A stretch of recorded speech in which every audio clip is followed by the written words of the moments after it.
Hey, Kelsey, and welcome to Voice Notes from the Organized Homeschool. I am so excited to chat with you and connect with you.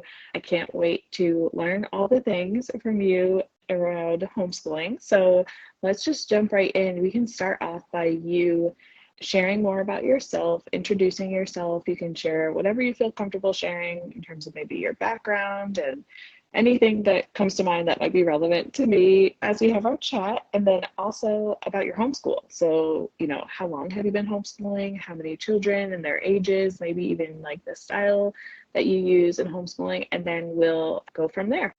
Well, thank you so much for giving me the opportunity to be a part of your podcast. I'm really excited. And a little bit about me is I was a teacher for about 4 years. I taught preschool and then worked my way up to elementary school, and I taught second and third grade. And I really enjoyed it, but there was a lot of things about the school system that was really tough and actually made teaching really hard. I felt like as I was teaching, the more years I was getting into it, I kind of started to lose my love for teaching just because of the way the school system is run now. And then I got pregnant with my first son. And then I realized, like, wow, I really don't want this for my kids.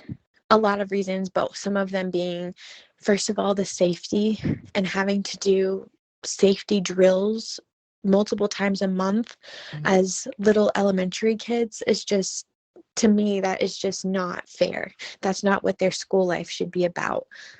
And then also just a teacher having almost like 30 plus kids in a classroom and physically just not being able to help them all and not being able to give them the instruction that they need, no matter how good the teacher is. Not at the teacher's fault. It's the system that piles on all of these kids in a classroom and expects a teacher to give them all individualized attention, and that's just not possible. Another thing is, I feel like I worked in public school and charter school, and I feel that I would try to give different type of instruction to different kids that needed it. And especially in the public school, they wanted you to do what they wanted for everybody. It was a one size fits all. And I saw that firsthand that it doesn't work. And now, having a 3-year-old and a 5-month-old, I can already tell how their personalities and their learning styles are completely different.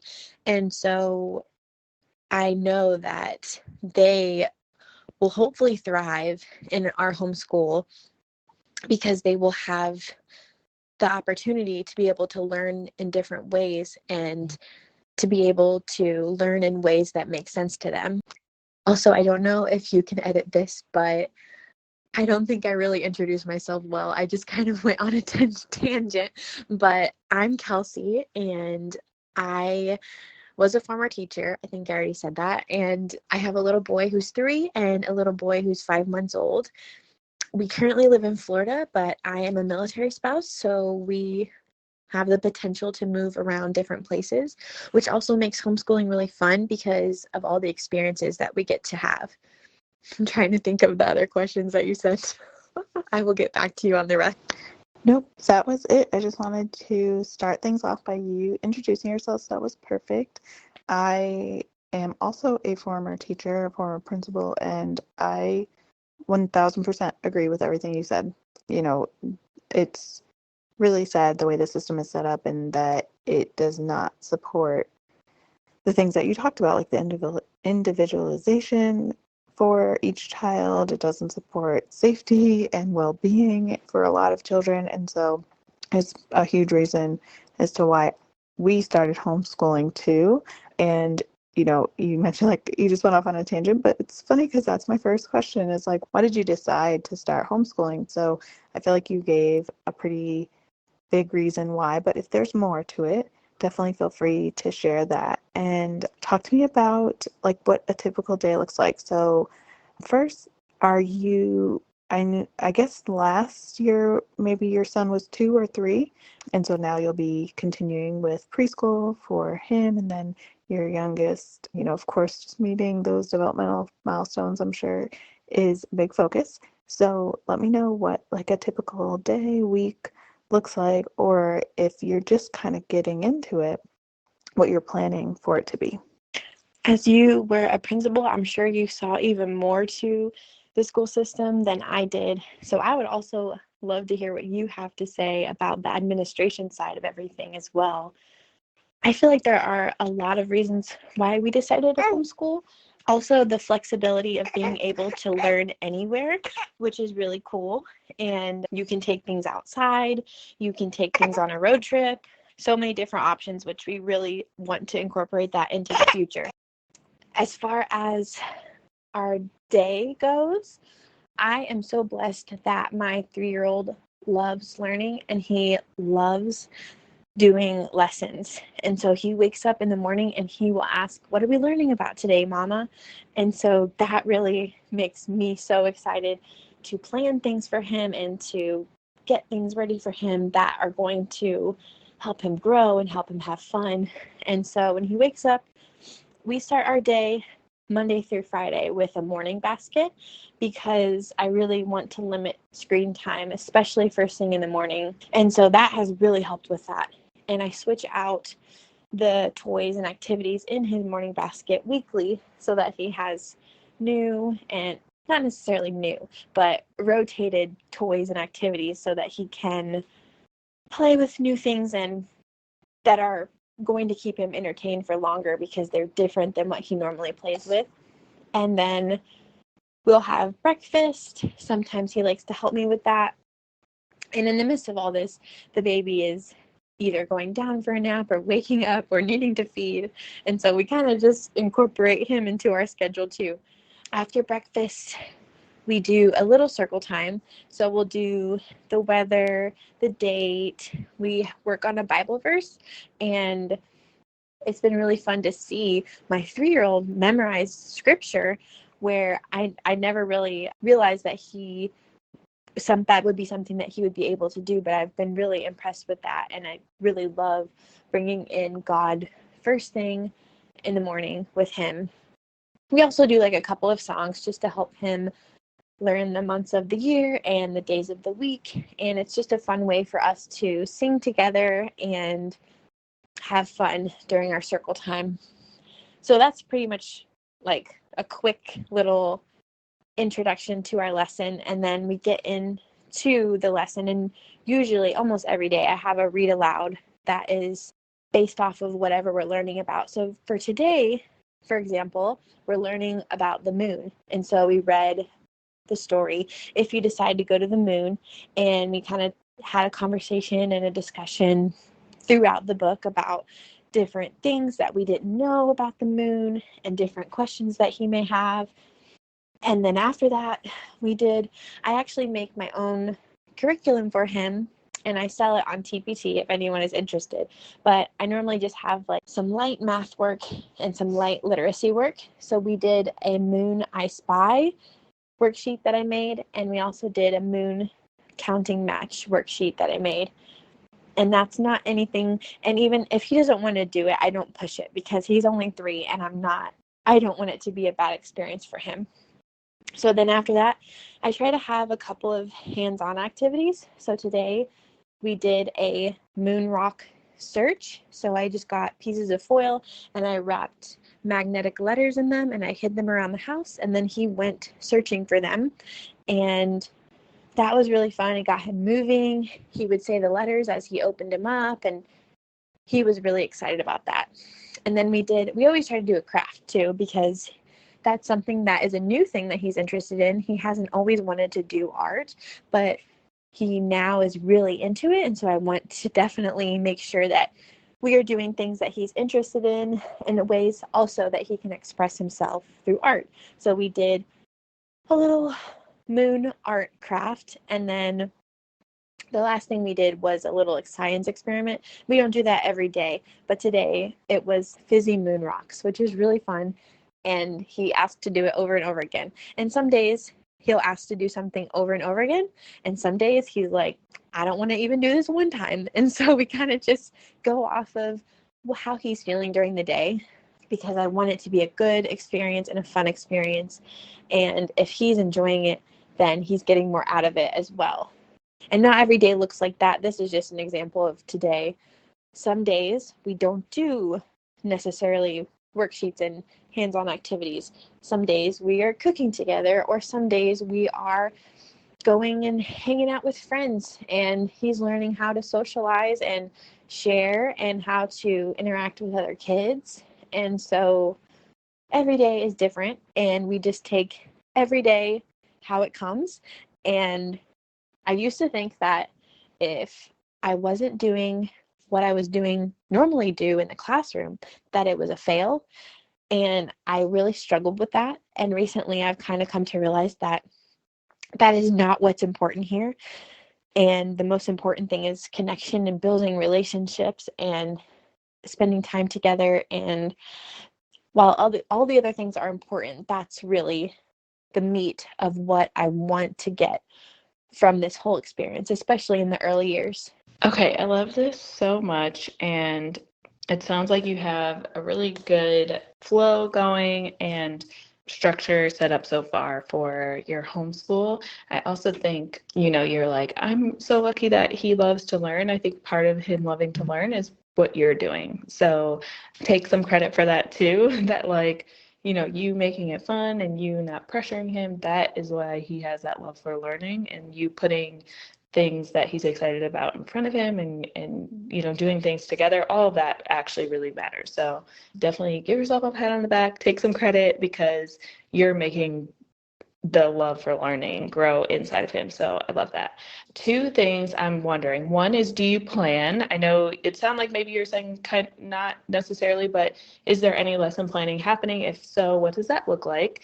And then the second thing was, how did you kind of unlearn that piece of like, if we're not doing, what I did as a teacher, it's not successful? Because there's a lot of teachers who are transitioning to homeschooling, like so many people. And I know that this is like a thing because we're just like, well, we're going to, we taught other children, we're going to teach our children. And in our mind, it just looks like doing that at home. And then that's not always the case. So how did you kind of unlearn that piece? And then if you are planning, what does planning look I do lesson plan just because for my brain, I like to kind of have something planned out because some of our days are a little chaotic. So if I can find 10 or 15 minutes to plan the week ahead, it really helps me because I do have a 5-month-old, and so that can be a little unpredictable. So if I can make our learning a little bit predictable, it helps my son know what to expect, and it also helps me not stress out. So I know that I have something planned. And it's honestly nothing crazy. I just have a regular planner, and I jot down ideas as I get them. And then of course I use Pinterest and TikTok. Honestly, there's so many fun creators on there and they post awesome ideas. And so I write them down or put them in my notes as I find them. And for example, like we're learning about space. So I grabbed some ideas from Pinterest, and then also I made it's almost like 100 pages of activities on TPT. It's math, just light math, counting. I'm trying to introduce addition to him, but it's just light work, and literacy and crafts and fine motor skills and pre-writing. And I just compiled it all in a big packet, and I will pull from the packet each day, and it kind of helps me because it's a big packet, and so I can pull as I need it, and that's been really helpful. So I like to make my own things because I know what my son needs and what he needs help on, and I'm trying to work on making activities for him, not only him, but maybe other kids that can really help them learn in a fun way that's not so grueling and sitting there, everyone's in tears and you're just trying to get them to do it. So for planning, I pull from Pinterest and TikTok and different things online. And then I also make my own activities that I post on TPT. And that's been really what's worked for me. I know we're still in preschool, so I'm not really heavily using a lot of curriculum right now, but I would like to continue to at least supplement some of his things with my own curriculum as he grows, and then also reuse the things that I've made with my littlest one. So that's been really cool.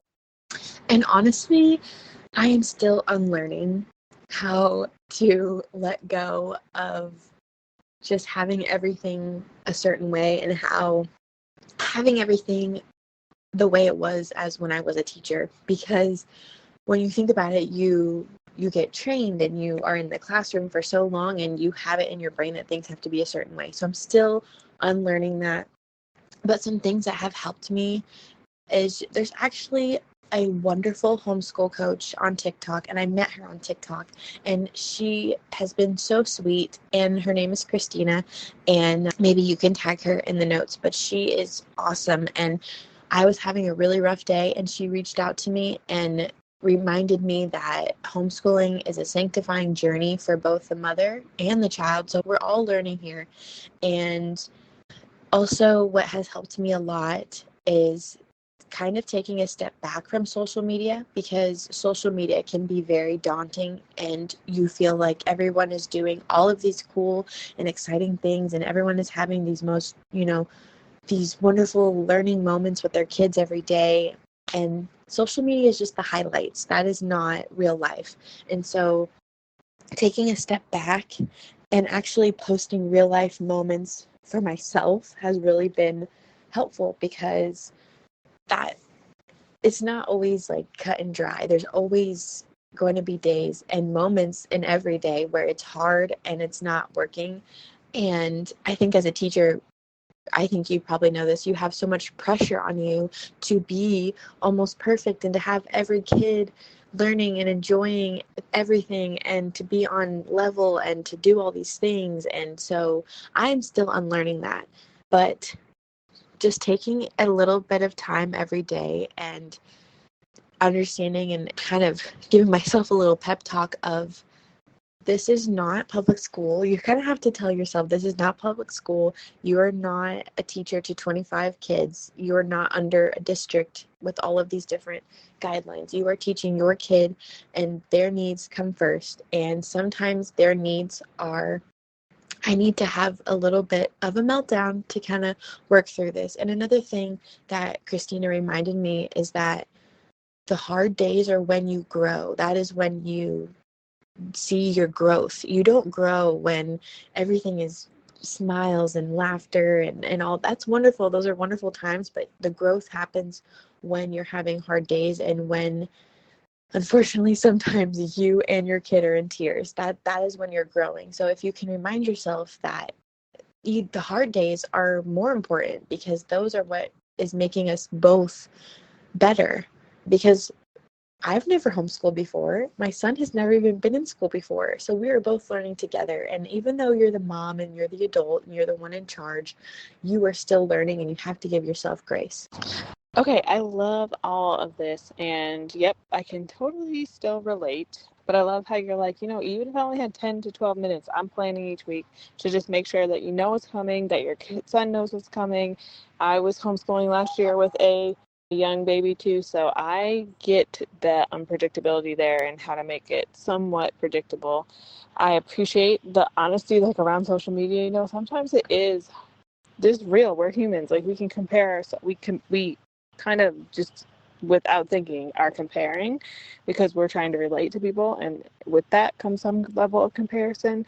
So I love that you had someone who was able to give you some advice. So definitely, can you share Christina's profile in this chat, her link, and we'll put it in the show notes, because want to highlight that, given that she was a support for you. I appreciate that. I'm curious to know, since you have a younger child and you mentioned, keeping it light and doing different activities and things, how do you stay organized with the actual physical materials? So I know you're printing out some worksheets and things like that, but when you think about like his arts and crafts and prepping, so like materials prepping for the lessons and then materials after it's finished, do you keep everything? Do you store it somewhere? But how do you keep everything nice and organized? If or what's your current strategy system, if you have one? Love to hear about that. So for organization, we actually have a pretty small space. We live in a 1,300 square foot house, so we really have to be mindful of every space that we have. We've kind of turned our living room into our homeschool space, so I've hung cork boards that have our morning menu, not our morning menu, like our circle time, weather and the date and his Bible verse, what letter we're working on, and all of his artwork is hung up just in our living room. And honestly, I really enjoy it because when people walk into our house, they see what we do, and this is a big part of our life. And so I don't see it as wanting to put it away in a room. I really enjoy having it out in the living room so that, people see this is who we are as a family. We also have our TV stand is pretty much a toy shelf, which that's just the season of life we're in. So we have books and blocks and different things that my boys are into right now. And I love that also because I don't know if you've ever heard the term living room kids and bedroom kids, but I was always a living room kid. And my husband was actually always a bedroom kid. And we've talked about it, and we love that our boys want to be in the same space with us when they play and they do things that they want to do. And so one of the ways we can foster that is by having their toys out in the living room. I know you didn't really ask about toys, but I wanted to throw that in there just because a lot of our homeschool time is built around play. And another space we use is actually we have a kind of like a coffee station where we just have our coffee maker and all the things to make all of that in the morning. And it's also where we put our printer, and underneath is where I have a basket and I put all of our manipulatives and small like puzzle pieces and things like that. And putting things in baskets has really helped me organize because you can really put things, you can categorize things by the type of toy they are, or like for example, so we have manipulatives there, and so I know in that basket if I need a manipulative, it may not be organized when you first look at it, but I know if I need a manipulative, it's in that basket. And we also use our wall space. So I found these hanging baskets and we hang them on the wall. And we use these for things like art supplies that I don't necessarily want him having access to all the time. So we have liquid glue and dot markers and paint and things like that in the baskets hanging on the wall that are out of reach and also put away. And then we have a very big laundry room. And so I have it's kind of like a hanging file organizer. And so I print out and get all of the crafts ready for the week. And each file represents a day of our week. And I organize and put everything for each day in the file organizer. That way it's done for the week, and every day we wake up, and sometimes I wake up late because the baby is up at night or different things, and so I can just grab it really easily and lay it out. And then I also still have from teaching, I'm sure you probably had one too, actually. It's like a 10 drawer, like just a 10 drawer cart with like paper sized drawers.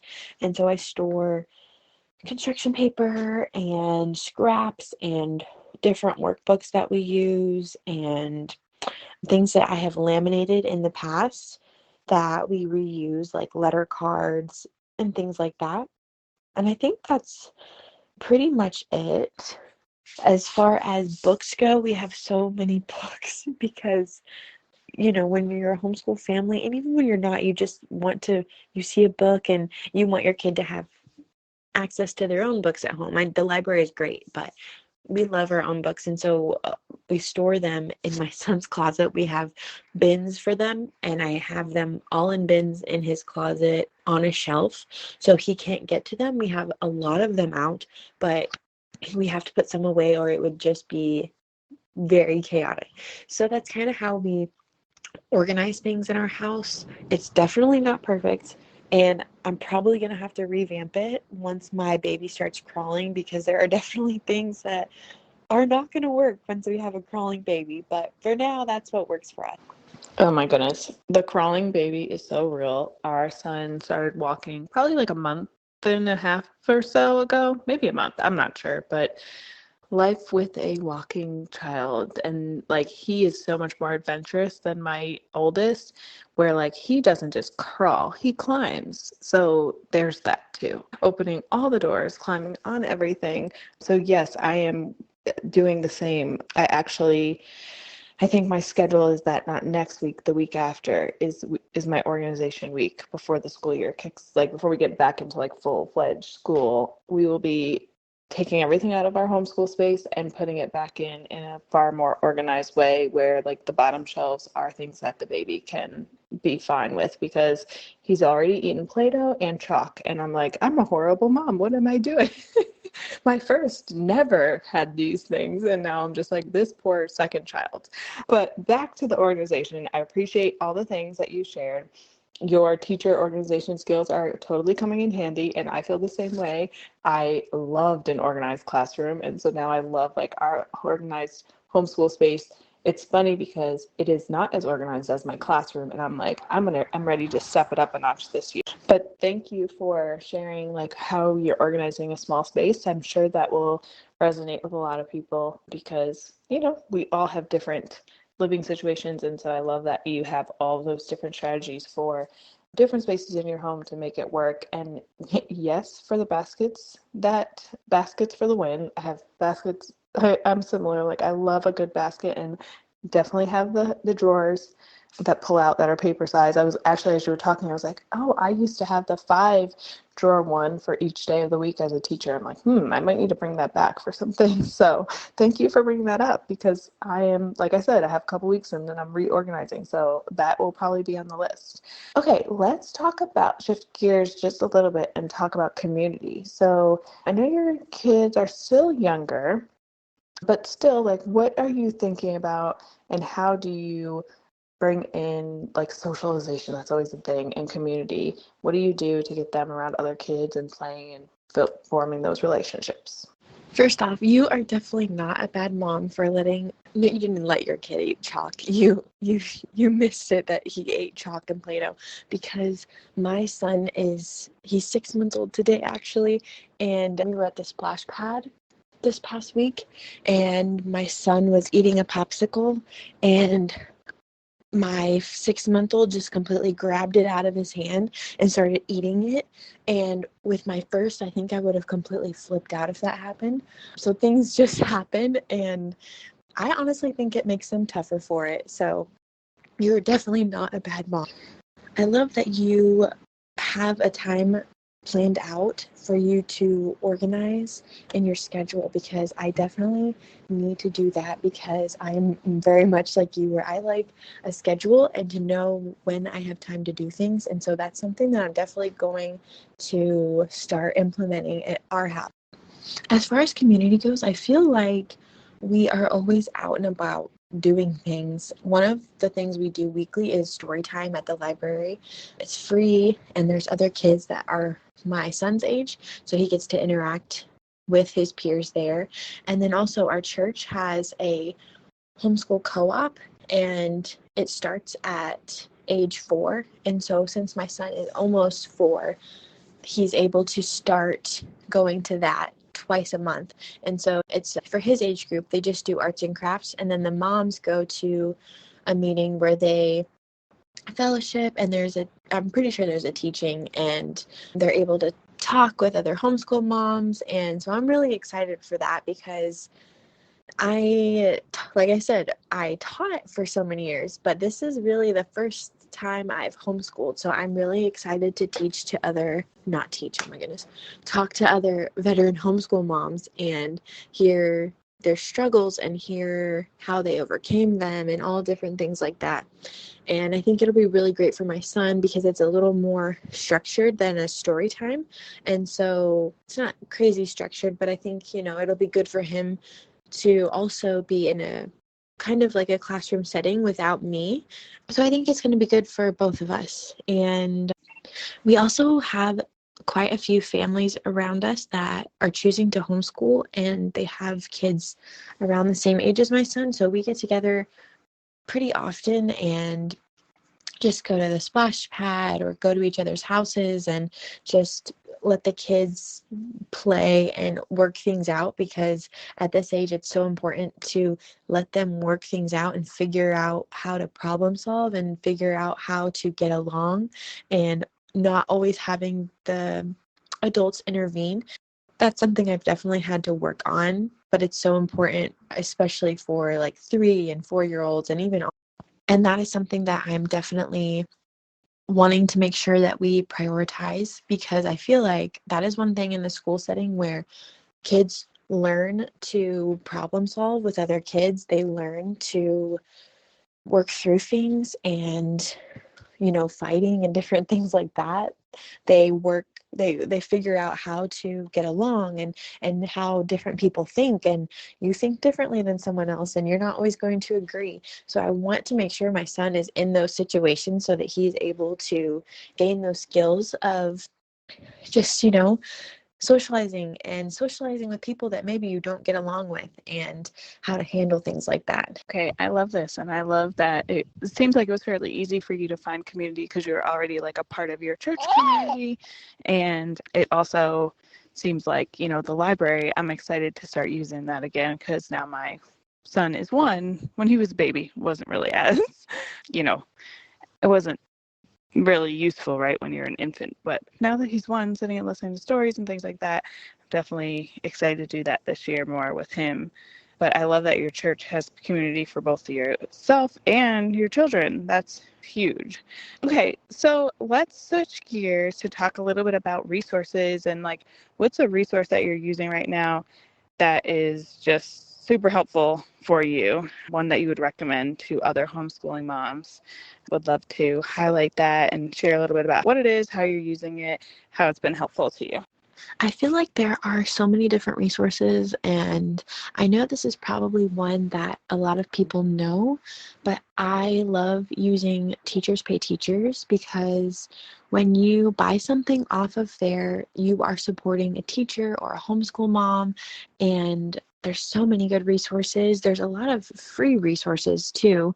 I've gotten a ton of freebies, and anytime I buy something off of there, I always feel good because you're supporting a teacher or you're supporting a homeschool mom, and it's different than buying like big box curriculum or buying big box things, because they are small creators and they spend a lot of time making their resources. And so that is definitely my favorite one to use because of the meaning behind. It's not just about, getting a resource, it's about who you're supporting.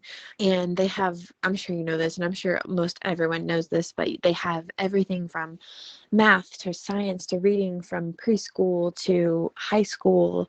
They have Bible things about, Sunday school classes and all different things. And so that is something that I like to use weekly. I definitely think that Teachers Pay Teachers is a great resource, and I really appreciate your perspective as to, why you choose to use it to support others, whether they be teachers, traditional school teachers, or homeschoolers. But yeah, I think that is a great reminder and a great reason for using that resource each week, because there are so many homeschoolers and teachers who put a lot of work into creating great resources, and so it's great to be able to support them and show them a little bit of appreciation. I've found that a lot of the resources on Teachers Pay Teachers are pretty affordable too, so the more people who support them, the more they'll be able to continue to make resources too. So I love that so much. So you mentioned some of the resources that you purchase on Teachers Pay Teachers being faith-based, as well as your church is a part of your homeschool community. And so I'd love to hear like all the ways in which you think about bringing faith into your homeschool. Do you know the planning around that, or the actual just like what in what ways are you bringing faith into your homeschool? Because I know there's probably a lot of people who are wanting to homeschool and wanting to do so that they can incorporate that aspect and values into their everyday homeschool. So I'd love to hear what that looks like for you. I love this question because this is one of my biggest goals for every day is that if I can bring faith and God into every lesson or every morning, then I feel like I have won, because motherhood in general is such a big ministry, and what we pour into our kids matters so much. So we have a daily devotional that we use. It's by Louis Giglio. It's called How Great Is Our God? And it's really cool because it connects science topics back to God. And my son has really enjoyed that, especially because we've been learning about space, and there's tons of space topics in there. And it really ties things back to God. And I love that. And then another thing that we do throughout the day is just prayer. And when we're having a hard time, I try to always have my son revert back to prayer. If he's struggling, let's pray about it. If he's scared, let's pray about it. And so modeling how to pray and when to pray is something that I do every single day. I know that's not necessarily a resource, but it's something that everyone can do for free. We're actually about to start in late August. We're going to start working through the alphabet more in depth with letter sounds and everything. So I made a alphabet through the Bible, and before I would try to do some type of Bible lesson once a week, and that would be the only thing that we did that day, so that it would be the main focus. But I'm really excited to do the alphabet through the Bible, because it will go deeper into the letter we're learning, and my son will hopefully be able to connect and understand different stories in the Bible, because we've done like the basic stories, but I kind of want to go deeper with him. And honestly, the biggest way that I have brought faith into our homeschool has been just through our conversations and understanding that I am not perfect, and I get opportunities every single day to show forgiveness and to be forgiven. And I think that is honestly the biggest topic that we could learn about and experience, because we all need forgiveness. And showing my son that just because I'm an adult and just because I'm your mom, that does not mean that I don't need forgiveness as well. And so that is something that I teach him every single day, or I try to teach him every single day. And it's not necessarily a boxed curriculum or a resource online, but that is something that brings faith into every single day, because no one is perfect. And for your child to see that really helps them understand our need for Jesus. Okay, so I love all of what you just shared. So many creative ways in which you're bringing faith into your homeschool and being a model for your son too. Just so good. I'd love to talk more about like building on this, the ways in which you bring play into your homeschool and you're focused on learning styles, so that just like with faith, but with anything, you are helping him get the most out of his schooling. I love that question, because right now I feel like since my son is a preschool age, he's still kind of figuring out what his learning style is. And so I like to bring in all different types of ways to teach him, because I'm trying to figure out what works best for him. And I also feel like sometimes your learning style can change. And so play is very important as his age, but also as you get older, it's still so important. And so we do lots of, honestly, when you're playing, you're learning. And so that is a big part of our day is, he's playing and learning how to share.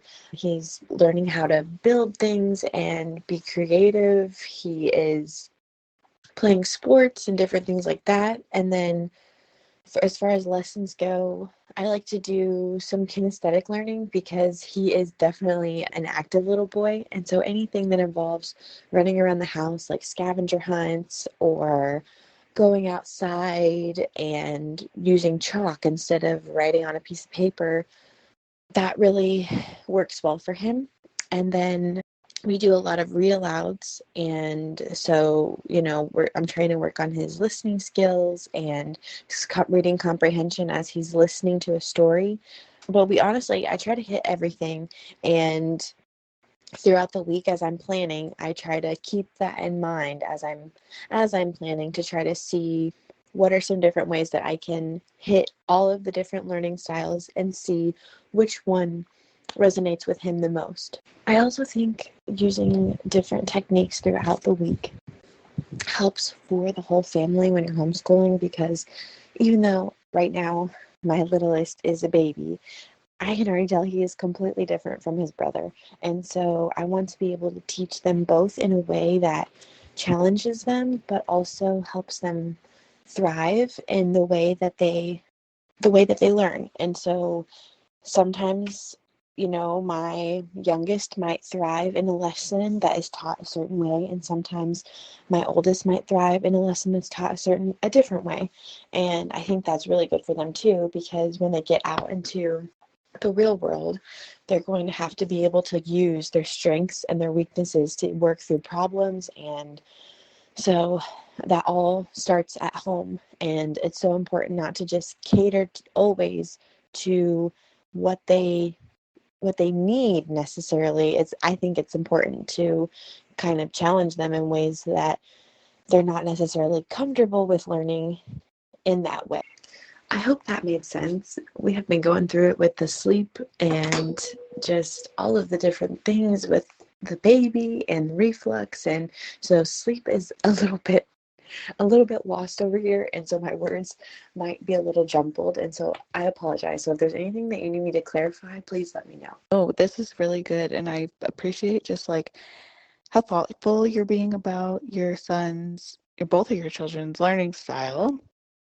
And also, it's really thoughtful, but it's very simple. And I think there's this thing I know for some homeschool moms, because I've had the question asked, that like learning styles feels, what's the word, like confusing, or it feels like it's this big thing, and it's actually pretty simple, but it can, and I think part of the reason why it feels a little like, what is learning styles? How do I figure out the learning style of my children? Is because what you said, it changes from time to time, and because it's not just one thing. Like, not each person, I'm the one having trouble talking, so bear with me. Each person doesn't have just like one learning style. It's not like they are an auditory learner and this is what an auditory learner looks like, and this is how you teach auditory learner. Like, it's not cut and dry. It's not black and white in that way. It's very like each person learns from all different learning styles.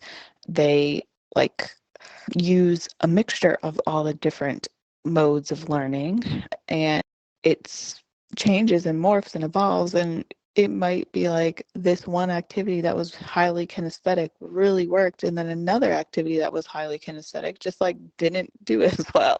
So it's just always kind of an experiment and a fun thing to like play with and see different things. So I appreciate how simple you keep it though, because it doesn't have to be overcomplicated. So thank you for.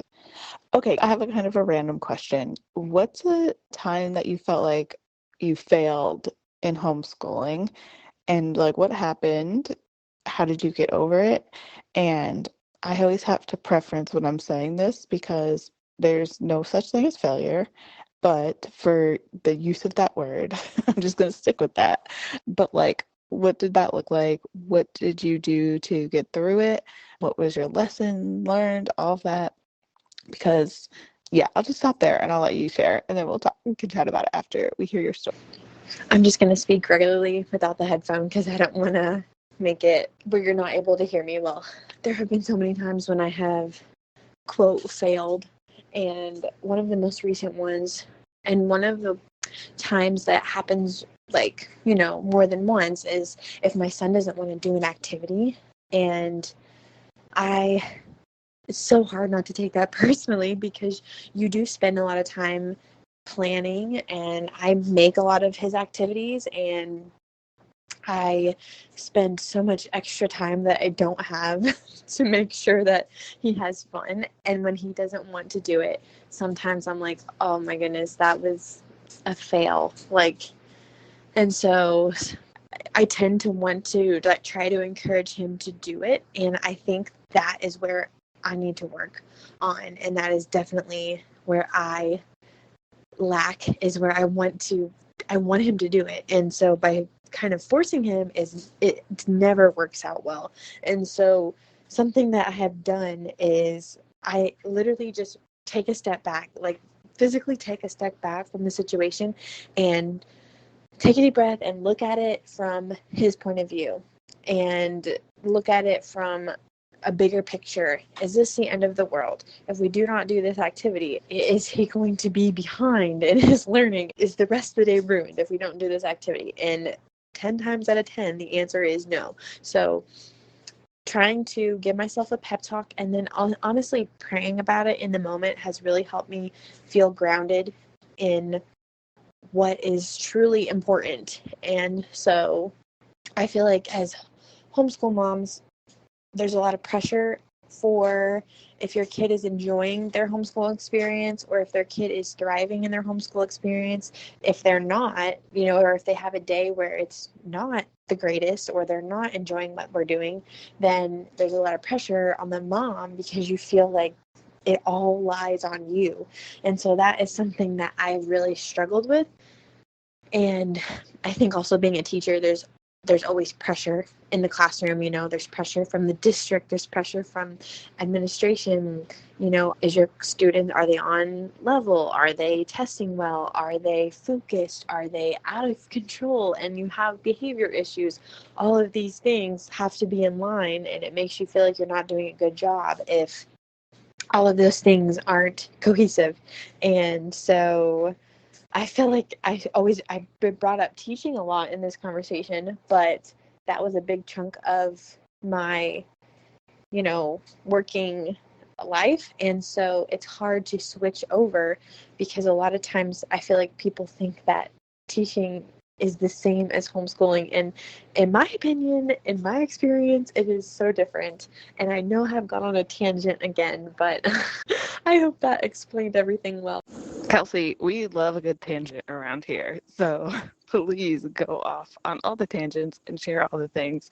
The failure, air quotes once again, that you shared is something that I totally relate to, have done many times in our first year of homeschooling. And yeah, there is a lot of pressure. There is a lot of pressure. Like already motherhood, parenthood comes with like the pressure to just, keep your child safe, make sure they're healthy, make sure they're well, ensure that they are growing up to be great citizens and people and happy and all the things. And then you add on, you have to make sure they learn how to read, write, do math, know about their society, know about their history, know about science, all the things, right? Can understand music, understand art, like the list goes on. And so I feel like the pressure gets higher. And then to your point, you have in the back of your head, and I'm saying you, I also mean me, this idea of like, you got to meet the bar. Things have to be rigorous. They've got to be exceeding expectations on, in their learning. And because of your experience as a teacher. And so that just adds a whole nother layer to it because it is like very high pressure. I feel like you're in a pressure cooker when you're in a school teaching children. And so then you bring those years of, expectations on yourself into your home. And so, yes, oh my gosh, it can be really, really intense if you let it. And so I appreciate you sharing how you deal with it. Similarly, I like to okay, you just need to step away. In grand scheme of things, this one lesson will not his learning trajectory. And I like to reflect too about okay, so what is it about this lesson Is it the lesson? Is it just other things going on? Is it that he's hungry? Is it that he's tired? And so that I can, keep that in mind as I continue to plan and prepare and teach him, right? So that little bit of reflection too helps me to think about, is there anything I need to do differently? Even if it's just like the time of day that we do these lessons, because you have that flexibility. So that's really, really great. Okay, I have one final question. I feel like we've kind of hit on this a little bit, but I would love if, and then we'll kind of wrap things up. But I would love, you have a pretty young baby. So what has it looked like for you to balance a new baby and homeschooling? Any tips for moms who have young children? I have a 1-year-old, so just got through the season that you're in with an infant younger child, and I've learned that it's going to change really quickly from month to month, right? Because babies, like, literally one day they're just sitting there and the next day they're walking. It feels like. So, but for right now, the season that you're in, what did it look like to balance like newborn and keeping up with homeschooling? That is a great question, and I have no idea the answer to that.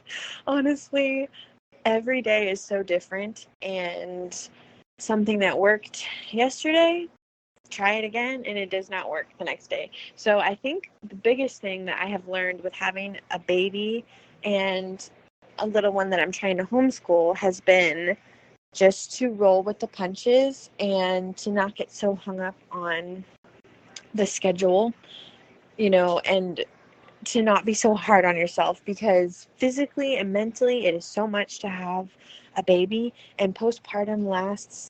I think I didn't even feel myself with my first son until like maybe when he was like 2, and I was like, wow, I feel like myself again. And so my second, he will be 7 months next week, and so we're still definitely in the thick of it, and we're still definitely sleep deprived. And so just for other moms that are in this season, to give yourself grace and to enjoy the moments that you have when they're little, because I don't know about you, but with my first son, I was always ready for the next thing. Oh, I'm so excited when he's going to be doing this. I'm so excited, for this. And now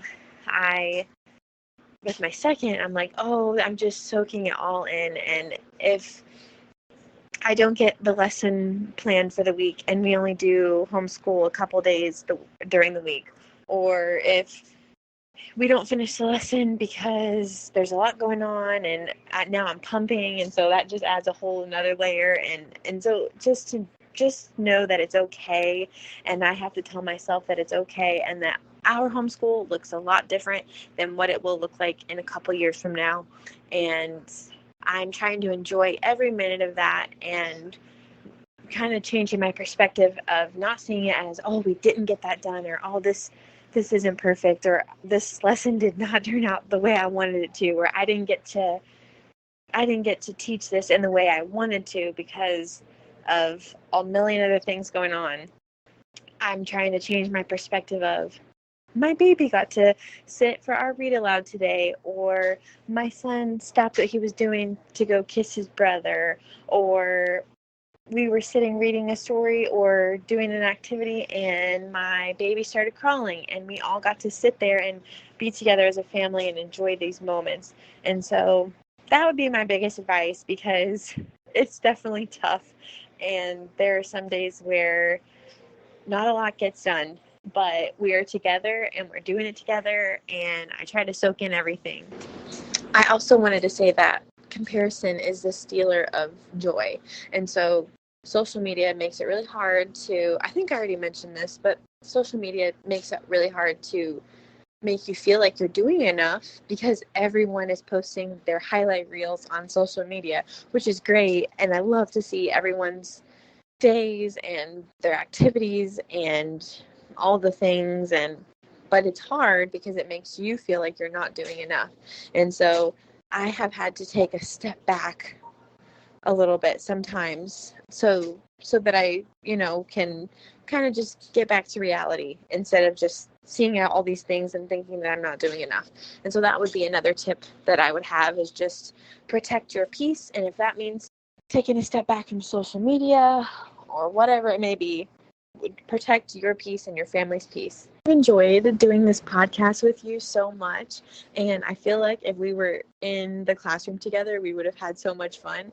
And I also feel like if we lived closer and we were doing a co-op together, we would have so much fun. And I'm so thankful that we connected on TikTok and that you allowed me to be a part of your podcast. I also wanted to say about, mothers that are going through having a baby and younger ones that are homeschooling, that I was like, oh, I got this. This is my second baby. I'm going to know exactly what I'm doing because I've already had a baby. I know what to do. And yes, I have had a baby, but I'm just going to say that my second is completely different. I feel like I am doing this all over again for the first time because he's completely different already at 7 months old.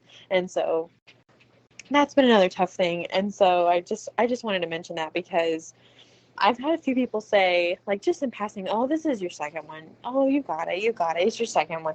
And it's been challenging because I have had to learn how to do things that I never went through with my first. And so I just want to mention that because that's definitely a struggle. I feel like when you have multiple kids with multiple personalities, with different personalities, that can be challenging as well. Okay, Kelsey, this advice around homeschooling with an infant is like so good and so real. And I think for everyone who will listen to this, I co-sign this advice, and I have a 16-month-old, I think, 15-month-old, something like that. So like just went through where Kelsey is at with a 7-month-old, and obviously every family's different, every child's different, but like when you were talking, Kelsey, I was like, yes, you're 100% right. You have to roll with the punches. I like had this idea of like having a schedule and all this stuff, and the poor baby who never really got onto a nap schedule. He just kind of like napped when he was tired, and then I'm like, did he take 2 naps today? What's going on? Like it just poor guy. The second I feel like he is heavy second child energy. But yes, I agree with like all of the things that you said, and I definitely love what you mentioned around like, just soaking it in and not rushing it and being okay, giving yourself grace, those types of things, because it definitely goes by so fast, so fast. And when you talked about like you stopped a lesson because the baby started crawling, I will never forget the day that my baby rolled for the first time, and it was because he was like rolling to his big brother, and we like cheered and we were so happy. Like it was just like the cutest thing, and I was like, I'm so happy I get to see this like this milestone, and that his big brother gets to be there with him for that, cheering him on and encouraging him. Like it just is the cutest thing that like we get to do life together in this way, because it probably would have happened at daycare and my older son would have been at school and none of us would have saw it, but it would have happened. So yeah, I love all this. So before we close, is there anything else you want to share with me about homeschooling, about your story, any of the things?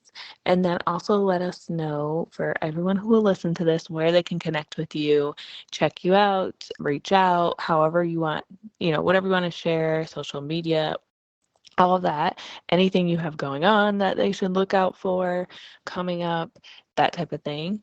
And then we'll close out. Thanks. So you can find me on TikTok. My handle is Kitchen Table Learn, and I post mostly preschool activities or just like homeschool, preschool related things. And then I've also started posting my postpartum running journey, because also as a homeschool mom of 2, especially with a little baby, it is so important to do something for yourself. And running has always been something that has been such a mental break for me, and something that I can work hard towards and really push and do something hard for myself. And so I've been sharing my journey, and in hopes to encourage other postpartum moms to maybe not run, but do something for yourself every day. So I don't know if I mentioned this already, but find something that you like, that you enjoy to do at least a few times a week. So maybe that's writing in your journal, or reading a book, or taking a walk, or driving down the street and getting a coffee by yourself and drinking it in the car or something. I think that's also important as a postpartum mom and also as a homeschool mom. And I have an Instagram. I'm not really as active on there much anymore, but my handle is Kitchen Table Learners. And then on TPT, I am slowly posting some back to school resources, mostly about like phonics and letter work and things like that I'm going to be working on with my son. And so I posted some of them. Anyways, you can find me on Teachers Pay Teachers at kitchen-table-learners. Thank you so much for this opportunity. I've had a lot of fun talking with you and also getting to know a little bit more about you. And thank you for letting me be a part of your podcast. Thank you, Kelsey. It has been great to get to know you too and chat with you also while we are finishing up the podcast conversation. This Voxer message does not close, so let's keep in touch. And thank you for that final little gem around finding time for you and the thing that works for you. So good. So yeah, thanks again. I have really enjoyed this. Bye.